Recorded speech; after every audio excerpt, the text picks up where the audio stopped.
नमस्ते दोस्तों, आज के इस ऑनलाइन ताशिका में आप सभी का हार्दिक स्वागत है।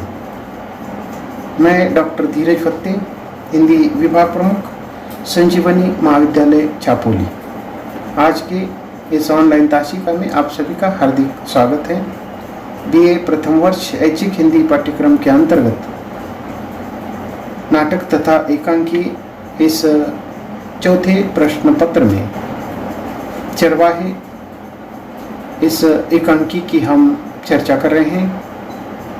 चरवाहे इस एकांकी के एकांकीकार उपेंद्रनाथ अश्क हैं। इसके पूर्व हमने उपेंद्रनाथ अश्क का जीवन चरित्र, उनकी साहित्यिक जो योगदान है, प्रकाशित रचनाएं और चरवाहे इस एकांकी को सार रूप में उसका कथानक हमने देखा है। आज के इस ताशिका में चरवाहे इस एकांकी की जो कथा वस्तु है उसकी चर्चा करते हैं। चरवाहे उपेंद्रनाथ अश्क की एक प्रतीकात्मक एकांकी है और इस एकांकी के द्वारा समाज के परंपरागत जो मान्यता हैं उस पर व्यंग्य करते हुए एकांकीकार ने समाज की कमजोरियों पर उंगली रखने का प्रयास किया है। इस एकांकी का चरवाहा गोविंद है, जो उन्मुक्त जीवन का प्रतीक है। और दूसरा एक जो चरित्र जिसका नाम कांत है, वो कवि है। कांत अपनी ही कल्पना में जीने वाला व्यक्ति है। गोविंद गांव में होने वाले चोर लुटेरे से गांव की रक्षा का सदैव प्रयत्न करता है। एकांकी की नायिका रत्नी है और रत्नी को गोविंद का यह जो उन्मुक्त जीवन है बहुत ही अच्छा लगता है। रत्नी के माँ की बचपन में ही मृत्यु हुई है और उसकी परवरिश उसके मामा के घर पर होती है, परंतु उसकी मामी उसे अपशकुनी मानती है और हर दिन उसे ताने देने का काम करती है। विपदा कोई भी हो, उसका हर जो दोष है वह रत्नी को ही दिया जाता है। और अपने मामी की इस परेशानी से रत्नी बहुत परेशान होती है और अपने मन के पोल उन्मुक्त होकर वह चरवाहे के समान की अभिलाषा को पूरा करने के लिए गोविंद के साथ भाग जाती है। वह उस चरवाहे की तरह उन्मुक्त होकर जीवन जीना चाहती है। इस एकांकी का जो आरंभ है दिन के तीसरे प्रहर में, ये जो चरवाहा गोविंद है उसके गाने की आवाज़ को सुनकर रत्नी खिड़की के पास आकर उसके उन्मुक्त जीवन की कल्पना के रंग में रंग जाती है। वह अपने जीवन को बंधन मुक्त होकर जीना चाहती है। वह इस एकांकी में कहती है, चरवाहे गा रहे हैं अपना अमर, आज़ाद और रस भरा गीत। जी चाहता है सब बंधन तोड़ दूं, इस रोज रोज की गुलामी से छुटकारा पा लूं। सब कुछ देकर आज़ादी ले लूं, गाती फिरूं, ढोल डंगर चराती फिरूं और दोनों बाहें फैलाकर जिंदगी को अपने आलिंगन में भर लो। तो इस प्रकार चरवाहे की इस गीत को गाते हुए सुनकर वो बहुत ही प्रसन्न होती है। और उसी समय जो कांत नाम का जो कवि है उसका प्रवेश वहाँ हो जाता है। कांत कवि है, उसकी अपनी कल्पनाओं से भरी अलग दुनिया है। रत्नी जब कांत को उस चरवाहे के आज़ादी की जो चाह है उसके बारे में बताती है, तब कांत उसे कहता है कि और तुम समझती हो चरवाहे अपने मन के राजा है, जहाँ चाहते हैं जाते हैं, जो चाहते हैं करते हैं, लेकिन भूख प्यास गरीबी उस पर रत्नी को अपनी गुलामी से उसकी जो गरीबी है अच्छी लगती है और वह अपनी मामा के घर की जो स्थिति है उसको व्यक्त करते हुए नित्य होने वाला अपमान, ताने बाने, तन और मन की कैद की जो बातें हैं वह उस कांत के सामने करती है। कांत उसकी बात मानता नहीं। तब वह उसे कहती है कि तुम अपनी आत्मा को बेच दिया है और अपने चाचा के धन पर मौज उड़ाते हुए अपमान सह लेते हो। तब कांत अपने कवि मन एवं कल्पना की जो दुहाई देता है। रत्नी उसे गोविंद के निडरता की बातें करते हुए कहती है कि वह किसी चमत्कार से कम न था। उस समय किसका साहस था जो घर से बाहर निकलता। लेकिन गोविंद को जब पता चला कि राय धनीराम का मकान लूटा जा रहा है तो वह 2 साथियों को लेकर निधड़क चल पड़ा।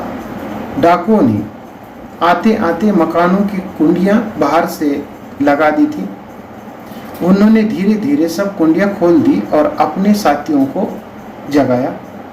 उन्हें फटकारा कि उनके राय का मकान लूटा जा रहा है और वो घरों में दुबके पड़े हैं। क्या इस तरह से चुप बने रहने से उनका माथा सदा के लिए झुका न जाएगा? किसी दूसरे गांव वालों के सामने क्या वो छाती तान कर चल सकेंगे? दंगलों में गबरुओं को ललकार सकेंगे? और सबको साथ लेकर वह डाकुओं की प्रतीक्षा में गांव के मुहाने पर जा खड़ा हुआ। जब रत्नी कांत को गोविंद के शौर्य के बारे में बताती है तब कांत अपनी कायरता को छुपाने के लिए कहता है कि मैं देर रात तक पढ़ता रहा था इसलिए सो गया था। डाकुओं से लड़ते हुए अपना शौर्य गोविंद ने दिखाया था। वह कांत को सुनाती है और किसनी को गोविंद थाने से घर आया कि नहीं ये जानने के लिए गोविंद के घर भेजती है। पर वह नहीं जाती और गोविंद की बहन जसोदा आने के बाद बताएगी यह कहकर किसनी खाना खाने चली जाती है।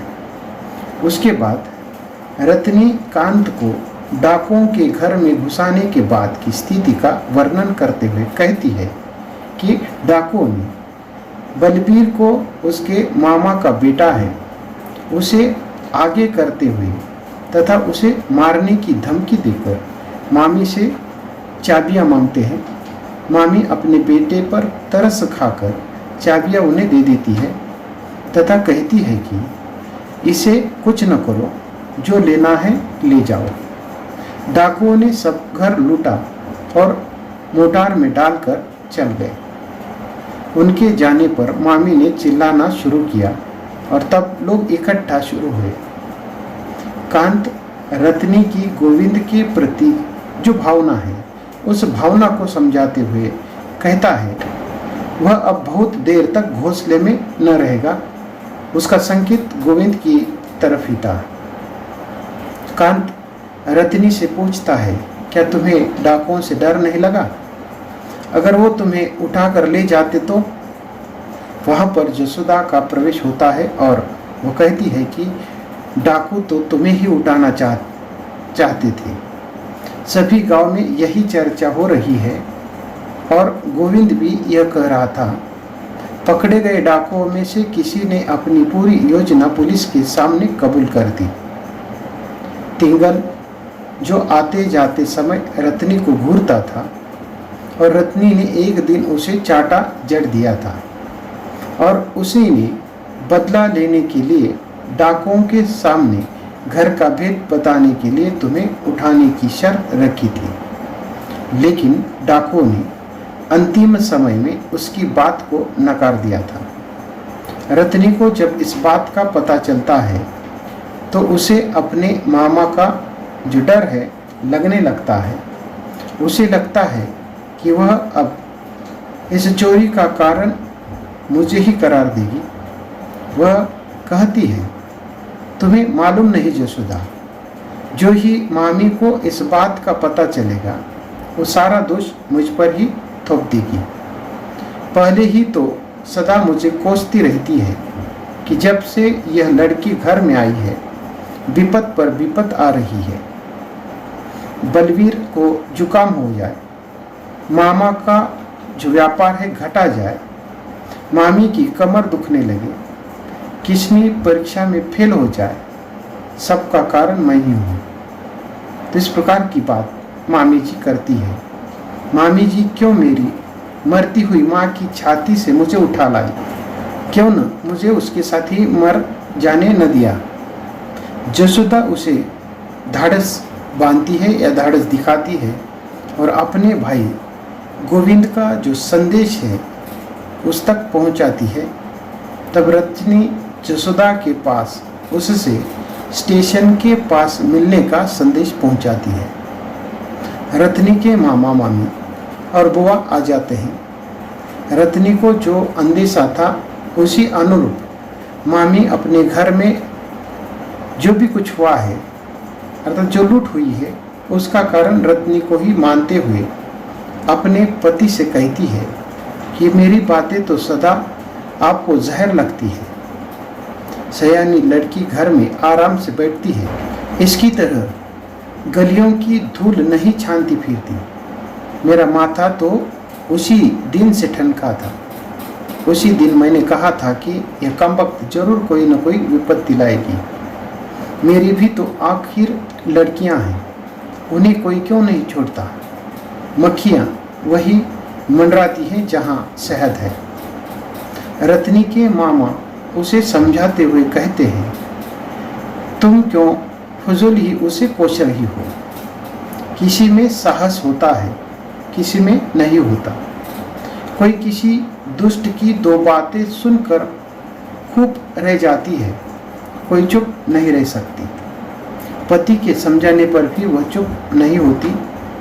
कांत को देखकर कहती है, तुम नहीं जानते बेटा, कुछ बच्चों की छाया अशुभ होती है। कई बच्चे आते हैं सुख और संपन्नता साथ लाते हैं, कई आते हैं रोग और विपत्ति लाते हैं। राधा की भतीजी ही को देख लो, जब से घर में आई बेचारीपन विपत्ति के पहाड़ टूट पड़े। पहले पति मरा, फिर देखते देखते जवान बेटा हैजे का शिकार हो गया।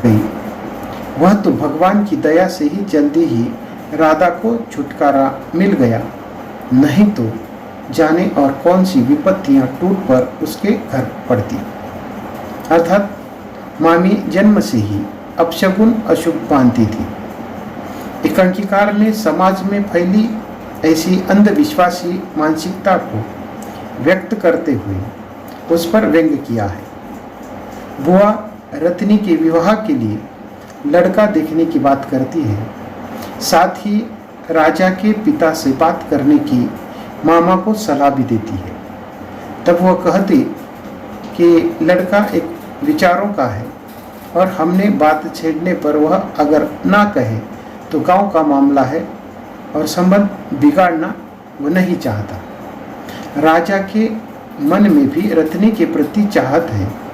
उतने में वृंदावन वहां पहुंचता है और ट्रेन में गोविंद के साथ रत्नी को देखने की बात करता है और पूछता है कि रत्नी गोविंद के साथ कहाँ गई है।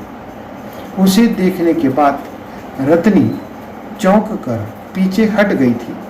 फिर रत्नी की मामी अपना राग अलापना शुरू कर देती है। राजा को रत्नी के इस कृत्य पर क्रोध आता है और वह कहता है कि इस फटेहाल चरवाहे गोविंद के साथ भाग गई और वह रत्नी को ढूंढने के लिए जल्दी से निकलते हुए कहता है, मैंने लड़कपन में बहुत तेरे ढोर चराए हैं और मैं जानता हूँ जब मेरी गाय को कोई दूसरा हाँक ले जाए तो मुझे क्या करना चाहिए।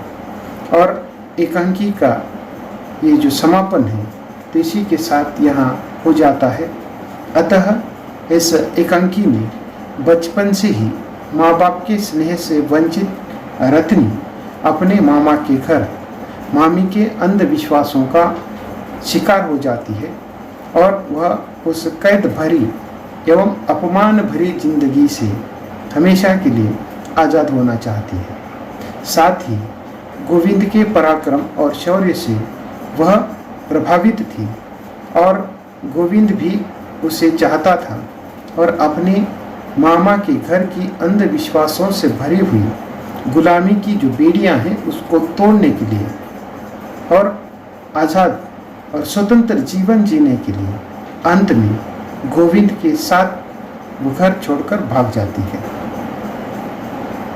उपेंद्रनाथ अश्क की एकांकी चरवाहे। इस एकांकी का जो प्रमुख पात्र है वह रत्नी है। अपने बचपन से ही उसने अपने माता पिता को खोया है।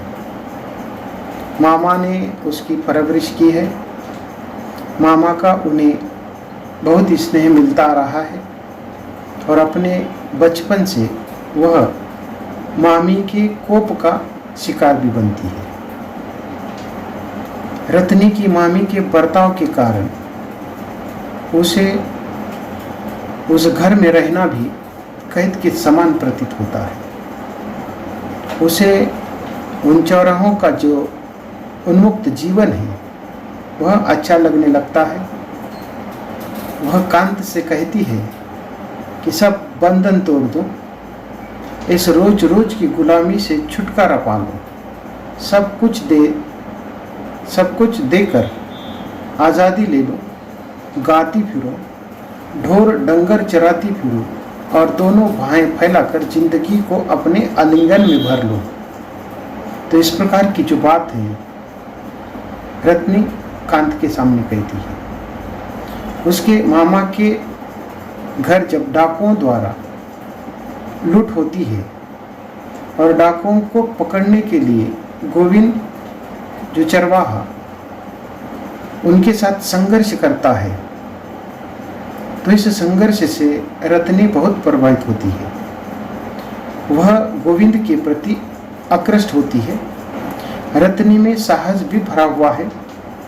जब तिंगल उसे रास्ते से आते जाते झांकता है तो एक दिन उसे रहा नहीं जाता और तिंगल की कॉलर पकड़ते हुए उसे वह एक चाटा भी जड़ देती है। जब उसे यह बात पता चलती है कि तिंगल ने ही डाकुओं से मिलकर उसे उठाने के लिए यह सब षड्यंत्र रचा था, तब से वह परेशान है। पहले से ही मामी के घर की हर परेशानी का कारण रत्नी को माना जाता है। जैसे बलवीर बीमार पड़े, मामा का व्यापार घटा, चाहे फिर मामी की कमर ही क्यों न दुखने लगी, इन सब का कारण रत्नी को ही माना जाता है।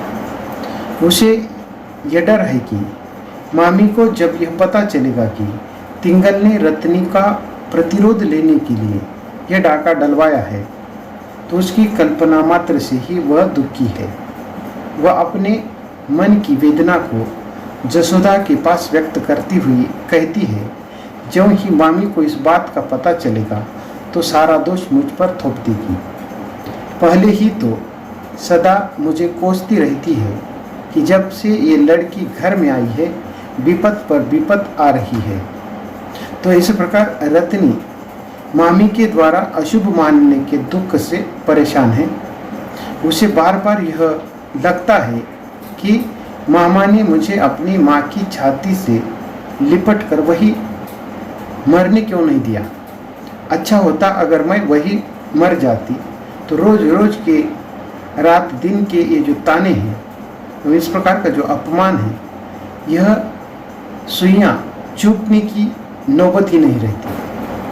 रत्नी की मामी रत्नी के माता पिता एवं भाई के मृत्यु के कारण भी उसे ही मानती है। मामा रत्नी का पक्ष लेने का प्रयास करते हैं पर मामी उनकी एक नहीं सुनती। इन रोज के अपमान से रत्नी पहले ही तंग आ चुकी है और जिस कारण वह चरवाहे गोविंद के साथ इस गुलामी से आज़ादी पाने के लिए भाग जाती है। रत्नी को बचपन में न माता पिता का प्यार मिल सका है और न जीते जी मामी का स्नेह, जिस स्नेह के अभाव में वह पलती रही उसकी अभिलाषा की पूर्ति का स्रोत उसे गोविंद में दिखाई देता है। अब एकांकीकार ने बचपन से अवहेलित लड़कियों के दुख को उभारने का प्रयास किया है, साथ ही शुभ अशुभ एवं शकुन अपशकुन की सामाजिक मान्यताओं पर भी प्रश्न चिन्ह उपस्थित किया है। तो इस प्रकार इस एकांकी के माध्यम से एकांकीकार ने ये जो रत्नी है, रत्नी की परेशानियों को, उसके माता पिता की जो छाया है उठने के बाद वो किस प्रकार वह जीवन जीती है, वो किस प्रकार के सपने देखती है, तो इस प्रकार का जो चित्रण है इस एकांकी के माध्यम से करते हुए रत्नी की मानसिक जो घुटन है उसको इस एकांकी के माध्यम से उपस्थित किया है। इतना ही नहीं तो रत्नी अपने मानसिक घुटन के कारण उन्मुक्त जीवन जीने की अभिलाषा रखती है और एक दिन सामाजिक बंधनों को तोड़कर वह चरवाहे गोविंद के साथ भाग जाती है। तो इस प्रकार रत्नी हमेशा के लिए अपने मामी की परेशानियों को और अपने मन के पोल को उन्मुक्त होकर समाज की अभिलाषा को पूरा करने के लिए वह गोविंद के साथ भाग जाती है। इस प्रकार हम यहाँ रुकते हैं। धन्यवाद।